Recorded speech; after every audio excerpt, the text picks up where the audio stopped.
Coming to you from the all-new Live House in Hollywood, California. Hi, everybody. Welcome to this week's episode. We wrap up our new year with gifts and part 2 of an incredible interview with Anderson .Paak. But first, reminding you about special Pensados Place Live at NAMM on Friday, January 17th. Boy, we've got a good one. 5 p.m. in the Hilton Ballroom on the 2nd floor. We're bringing you Alex Tumay, we're bringing you Louis Bell, and we're bringing you FINNEAS. These 3 guys are just amongst the most gifted and hottest guys in the game.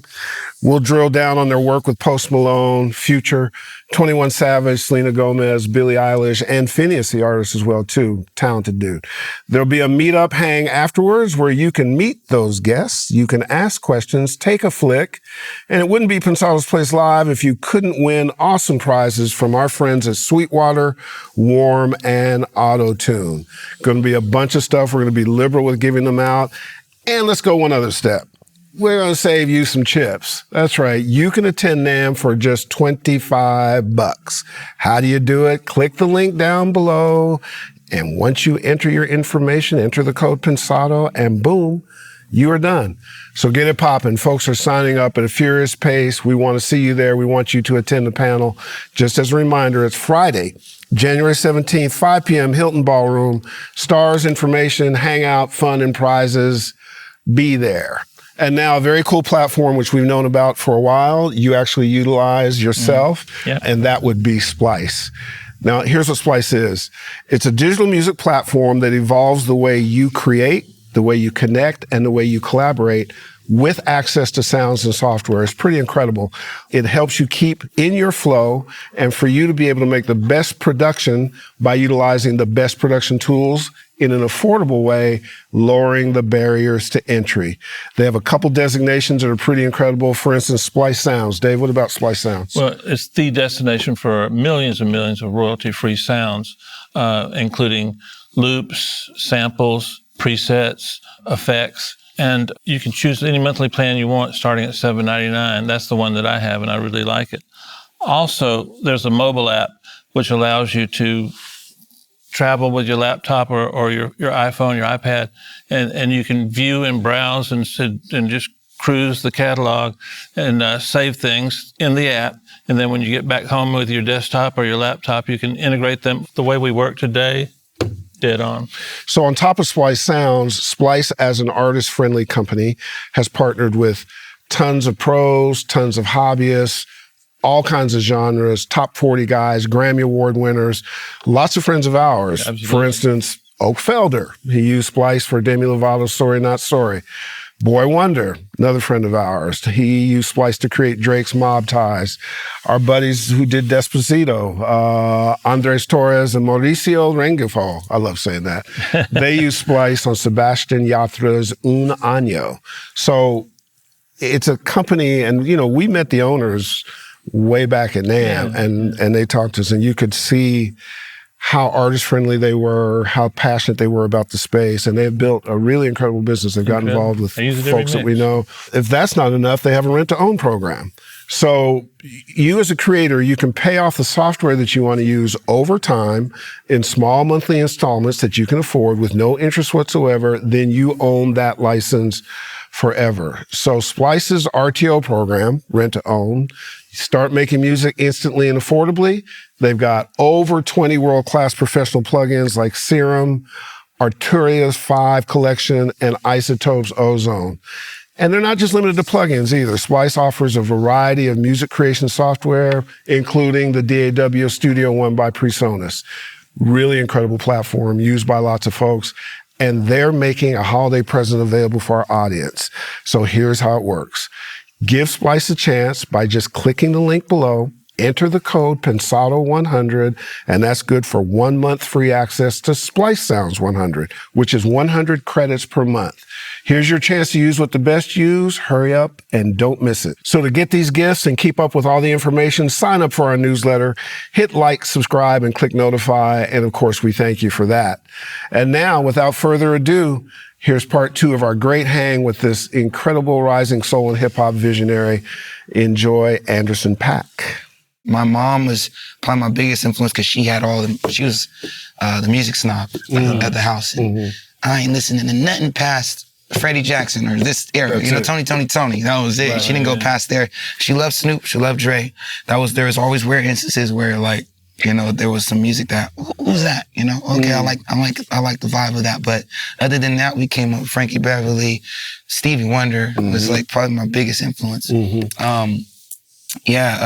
Lots of R&B, and then my sisters, those were the other gatekeepers. Like, okay, this is cool. I wanted to do anything they did, what I'm saying, and follow whatever they did. So my oldest sister was into all the hip hop stuff. So Tribe Called Quest, and we're growing up in Oxnard, and she's the only one that has tapes of AZ, Jay-Z, Nas. I remember all this, Illmatic,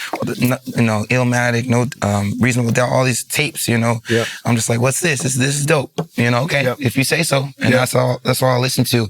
And then mix that with what my mom was listening to, Earth, Wind, and Fire. Like, I just thought that was what everybody was used to. So when I'm going to school, I'm singing the Dramatics and Snoop and stuff, and that's what is in my household. And where did the punk stuff come in? Was that came high later? School? Yeah. So in Ventura County in Oxnard, it's got a huge punk rock scene. Absolutely. Nardcore, they call it. And surfer scene. Yeah, surfer scene and the skater scene. Coming up, I was just obsessed with hip hop. It was almost like when we used to beef with the rock kids coming up. Of course. In middle school and like grade school. It was like, nah, Nirvana is trash. It's all about Snoop and all this stuff. And there was a whole scene that was all about the rock, and we were all about hip hop and stuff. And by the time I got out of high school, I was a bit jaded with hip hop because I had a bad experience where I thought I was going to be the first, youngest member of like Rockefeller Records. Like I was going to be signed out of high school, and if I wasn't signed out of high school, it was over for me. And I was like, oh shoot, I wasn't signed. Both my parents were sent to prison, and I had a lot of different drama going on. And so, by the time I was, graduated, I barely graduated, and, I wasn't signed, and I went to Atlanta, and, I went out there and had some meetings with different record labels, and I had a demo. I made my own demo at the time.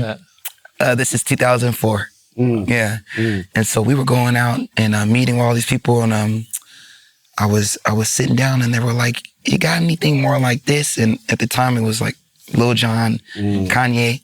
I wanted to be Lil Kanye, and I was making beats and doing samples and stuff. So I was getting in with these meetings, and either they wanted me to make music like Lil Jon or what was hot, or they would want to kind of tuck me and have me be you're going to be the kid that finds the samples for me and chops my drums up or do stuff like that. Because I was so young. So I was like, man, fuck this. I don't want to do this no more. I'm not signed already, and everybody wants me to make music like this. And I wasn't into it. So I was like, forget hip hop. I'm gonna be the eclectic black dude. I only listen to Radiohead now. You know what I'm saying? I only listen to Coldplay. Yeah, absolutely. I wear these type of pants, black frames. I was hipster, like pretty much. And so like I did that. That was like I didn't want to even hear no rap. So I moved out, and I moved to LA and then moved back to Oxnard because I couldn't hack it. And then when I moved back, I moved with my friend Benji, and he had a punk group. And then that's where I got my whole punk background from. I would stay in his garage, and he would play Minor Threat and Black Flag, and he put me on to I always forget their name now, but the band from DC, the black punk rock band. Oh yeah, I know what you're talking about. I forget their name. Oh, I forgot about them. What's the black punk rock band from DC? Bad Brains. Yeah. And just the history, and I started to see how much it had in common with hip hop, and had in common with even like, it reminded me of church, how they would like certain type of rhythm would come, and then they start just running in circles. And I'm like, why are they doing that?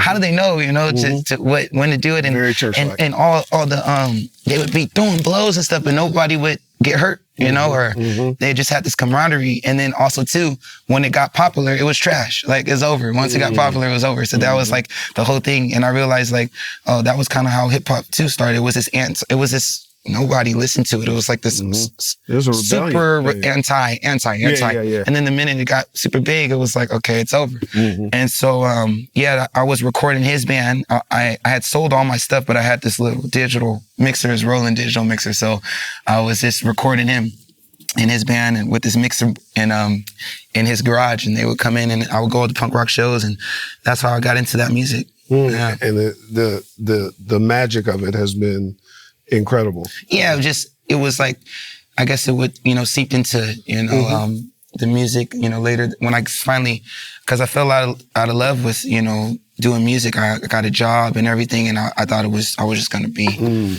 don't want to say square, but I was going to just be a working dude, and got my girl and my car note, and that was it. Right. And I was just recording. He kind of got me back into it. I started recording his band and seeing the passion they had, and that made me start writing again and writing my own music. And from there, I kind of took the leap. Okay, when I had kind of a crossroads where it's like, okay, you're gonna work at Ralph's, or you're gonna go to the school, which was Musicians Institute. Right. And first I was like, nah, I think I want to be a chef first. So I went to AI and tried to be a chef. Did you? Yeah, and cut myself the first day. Yeah. And the chef was like, don't be the dude that cuts yourself the first day. If you cut yourself the first day, you might as well just leave. And I sliced the shit out of my finger the first day. And I'm trying to hide it. I'm leaking. Was that the kitchen with all the glass walls? Yes. Yeah. And everybody's like... Oh, you had one in Santa Monica? Yeah. Oh, wow. So I went there. I was going to be a chef. I was going to be at the Olive Garden. I was going to figure it out. Yeah. And all the chefs are coming in there. They're like, you don't want to be a chef, trust me. This ain't for everybody, this and that. Yeah. And I cut myself, and I was like, you know what, you might be right. Let me at least go play. I played drums all my life, so maybe I can at least be a session drummer, you know? Right. And I went to MI because that was where you can go and they'll teach you how to read music and, sheet music, this and that. And I went there. And that's when I fell right back in love with like, I realized like, oh, I'm kind of good at the drums. I didn't really even realize like how good I was until I was over there at the school. And, I'm seeing everybody like hack away and stuff. And they're just like, the teachers are like transcribing fills, church fills, or gospel chops, they called it at the time. I don't know, I'm just playing, and the teachers are coming in there like looking at my boots like, oh my God, this kid. Wow. And that's where I learned like basic technique, like even how to hold the sticks and different rudiments and stuff. So, but I got back into music from there. It's one, the right education at the right place with the right thing. Yeah. And secondly, always pushing the envelope to keep searching. Right. You got to keep trying to find your thing. The thing that I like about soul men, particularly front men that are soul men, is they often embody where they come from. There's a California thing to your soul man thing that is, and it's not just California, it's California and Oxnard. Yeah. Right? Yeah. Like you've never let go of that. Yeah. And I think all these things have turned into identifiers. Absolutely. For you that now are just huge, right? Yeah. I mean, when you get older, it's just like, can't help but just be yourself at this point. You know what I'm saying? If you don't like me, I am who I am. Yeah, this is it. And I love that now. And like, thank God for the music, because I was just, dude, I had the most awkward kid, like chubby, braces, acne, goofy, silly. And I was in Oxnard. Like, you ain't even from LA. You know what I'm saying? Like, you ain't even from where? What's in Oxnard? And so coming up, I wanted to be LA, I want to be from Compton. I want to be from at least South Central, something. And and I was nowhere near it, I could tell you all the rappers from there. I could tell you even some of the gangs and stuff, but absolutely. We were obsessed with the culture, but we're so far from it. Our perspective was different, like we're from, where, our biggest thing is strawberries, and the beach, it's a beautiful place. And now it's just like, I think, that is, that California thing you talk about, that surf thing, the beach thing, the laid back thing is something that is just, in my DNA, and it's something that I ran away from coming up, and now it's just embrace it, big time. How did Bubbling come about? I love that song. I was pissed. Me and the whole world. Yeah, I was pissed off because the whole world was saying I couldn't rap. I had did this thing called Double XL freshman. I remember. Yeah, and there's some famous people. It on was there. a big year. Yeah, 21 Savage. And, just all the biggest stars now. But I was so hyped that I made the class, and everything was happening at that time. It was like a whirlwind for me. I just did the Dre Compton thing. We just did Coachella. I brought out Dre. I brought out Kendrick. Everybody. And it was like Malibu. It just came out. I think the Grammy noms, all this stuff. And everything was moving a mile a minute. And I got the double XL freshman thing. And I was like, oh, bet, this is awesome. And everybody was like, cool, man. So I was like, okay, I got to get my thing together because I know I'm going to have to rap. And I just got back from doing Coachella. Didn't get to prepare or nothing. But I was like, cool. Did my little freestyle. It was me, Lil Dicky, and Designer. Designer didn't even say actual words in his freestyle, and it was better than mine. Yeah. Lil Dicky, he gonna kill me for this, but he got to do his like literally 50 times, and ended up when the version you see, he kills it. But we were in there like, damn, like he got to do it again and again and again and again. He finally had to do it. I pretty much freestyled mine. I thought I killed it. I was like, cool, that was all right, slow freestyle, this and that. By the time it gets to Twitter, it's the worst freestyle. He's the worst. He can't rap. He needs to stick to this. Literally, like, I never had that much, negative feedback, So I was like, oh shit, memes are popping up, everything. So that whole thing comes and it's like, okay, he can't rap. So then I had a chip on my shoulder. I was like, fuck that. So I linked up with Jalil Beats, who did that beat, and he did that beat with Ant-Man Wonder, who's like this virtuoso dude, and all the strings you hear, all that stuff, he replayed all that stuff. So it's that with Jalil Beats drums, and he gave me a whole pack of beats, and that one was like right away. I was like, oh my God, this is like a banger. And I was like, okay, I gotta really, this gonna be the one. I'm gonna spit something like fuck that, I can rap. Absolutely. You know what I'm saying? So I tried to give the beat away to Lil Sims at first, and she didn't want to do it. So then I remember Jair, my engineer at the time, I was like, man, put that on, man. I'm about to just write something to this. And I did that whole first verse and chorus. And I was like, this might be pretty good. After I heard it, it was just the verse and the chorus. And I hadn't really had any tracks like that before. And we kind of slept on it for a little bit, and I was like, this might be kind of good. So then I went to New York and did the second verse and finished it. And I was like, yeah, this is gonna be my rap song. You know what I'm saying? And then lo and behold, it ends up getting best rap performance. So the three quick ones before we do Batter's Box. Your music seems very visual to me. So one, commercials have played a role in some of the success. I mean, there's some of your songs I just think about the commercial and the impact of it. That's been a good thing. Yeah, absolutely. Yeah. A major thing. Yeah. And it felt to me like your music and you as an artist got to be headed toward film and stuff like that. Is that part of what's coming up? Yeah.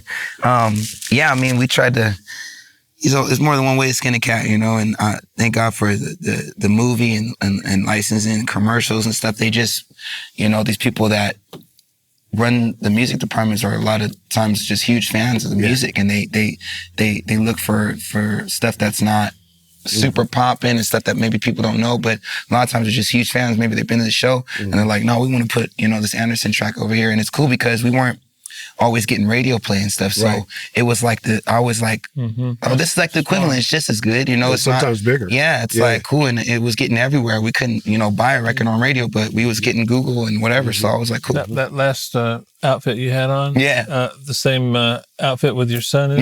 Your son might beat you to the top of the acting sport. He's already gone. He's getting offers, everything. I'm like, cool out. Yeah. Let him learn his timetables first. But he's the one, man. How old is he now? He's 8. He's about to be 9 this month. Crazy. He's on his way. He really is, man. You ever be looking at your kids, you just stare at them, like that's all I do. Yeah. Absolutely. It's like, damn. The other two things are, one, before we get there, good luck on the Grammys. Got Grammy nominations on Ventura. Thank you, man. Yep. You've already won a few. You're nominated for more. And do awards mean stuff to you? Oh man, it's always an honor, man. And just, to be appreciated, or to be. The Grammys is your peers, it's people, voters, and musicians, and all these, big people, and they have all these crazy credits. So when they acknowledge you and they feel like there's so many, how many records come out. I love it. Dude. There's so many records that come out, and so to think like thousands of records and then hear records like, no, this was one of the best to come out. It's still a huge honor. Killer categories. Yeah, too. Absolutely. It's a huge honor. You also approach your live shows very specifically. They're almost like church themselves, huh? Yeah, it's important, man.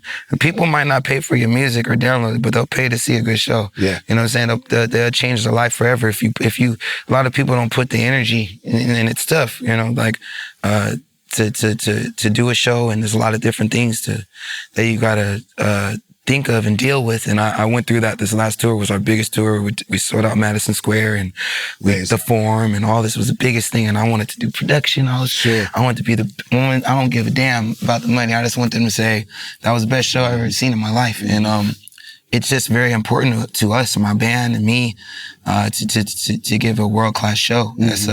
That's what we got to stand on at the end of the day. And we haven't had any experiences where the keyboard rig fell over like during the Beyonce show. We haven't done that for a minute. Nah, that hasn't happened. Okay. Not since the advent of text. Okay. Yeah. Right. We haven't had. We got people. Yeah. People with long hair, mullets and stuff. Yeah. Mullets is essential. That is the universal haircut for everything. Absolutely. I can't help it. I hate getting haircuts. I probably would never guess that. But what happens is it turns into a mullet. Yes. So I try to whack that part off. Don't whack it, man. Keep that. It's authentic. Yeah. Well, now your name's White Noise. Festival on the top and a business meeting in the back. That is fantastic. All right, no. Business meeting on top, festival in the back. Yeah, here we go. Yeah. All right, here's Batter's Box. Let's tee it up and just knock his head off. Okay. There's no rules. Okay, lyrics. Tribe Called Quest. Genre. Genreless. Oh. Coachella. Herpes. I don't know. He's got bat speed and he runs the bases unique. Don't forget to tip your waitress on the way out. That's one of the most classic answers we've had. Wasn't there that huge outbreak last year? That's like Mike Dean smoking. I think that was the biggest highlight last year, right? Yeah. Got a long way from the Baptist church. Yeah, damn it. Soul. James Brown. Inspiration. James Brown. Yeah, James Brown. My son. Big kick drums or little kick drums? It just depends on the process, the battle at hand. Funk. Grease. Key. Oof. Stevie Wonder. Eye cream. My 30s. What's your favorite brand? The Kills. Okay, we're gonna get some. Yeah. Get us an endorsement, okay? Yeah. If you were stranded on a desert island, what piece of gear would you like to have with you? Assuming you had electricity and everything. A piece of gear? Shit. That's not a piece of gear. Yeah, no, I don't even know. I'm stranded on the island, a piece of gear. I probably would like to have a Rhodes. Suitcase, of course. Yeah. Absolutely. Good job. That was funny. Good job. Before we wrap up, philanthropy is important to you. Yeah. Tell us about the Paak House. Paak House. Paak House is part of the Brandon Anderson Foundation, but Paak House is like the first initiative we have. And it's just to expose kids to the art, pretty much. I don't know where I would be if I wasn't exposed at an early age to just music, to drums, to people pulling my coattail and being like, hey, check this out.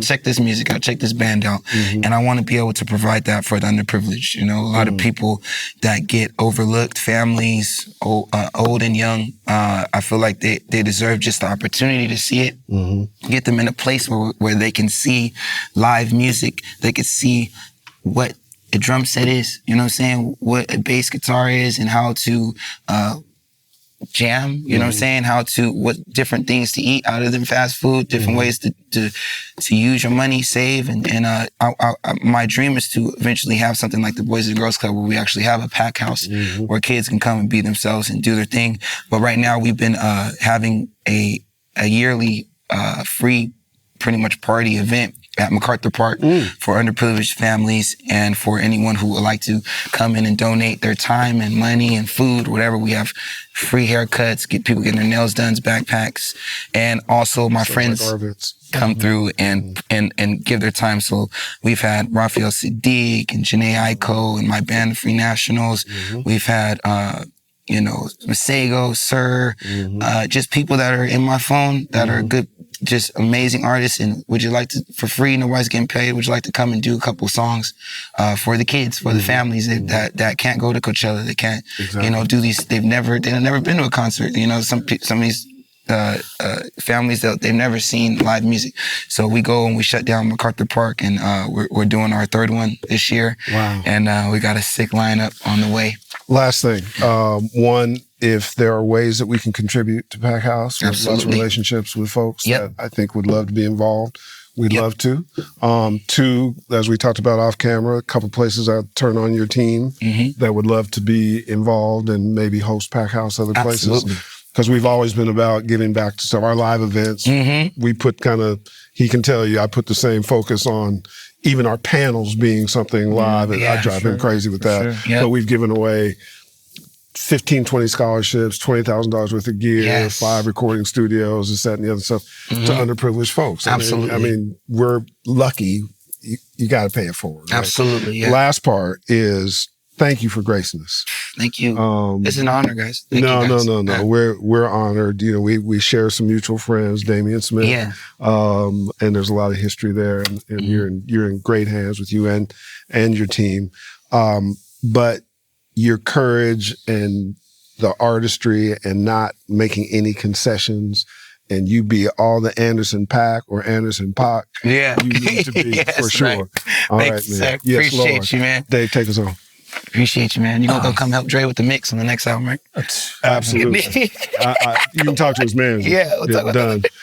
Take us home, Dave. A few things for Dre. Man, I'm sitting here thinking about all I know in my life is music. That's all that I ever had. I didn't go through the struggles that Anderson went through, but music's a blessing and a gift and a grace from God. And if you've got the lifestyle of a musician, it can get you through anything. And it's something to be respected and something to cherish. And if you happen to be in a position where things aren't going the way you want to go, and you got a little music in you, let that be your guiding light through the tough times. And always remember, God's favorite people were musicians. That's right. Yes, Lord. And so we'll see you next week.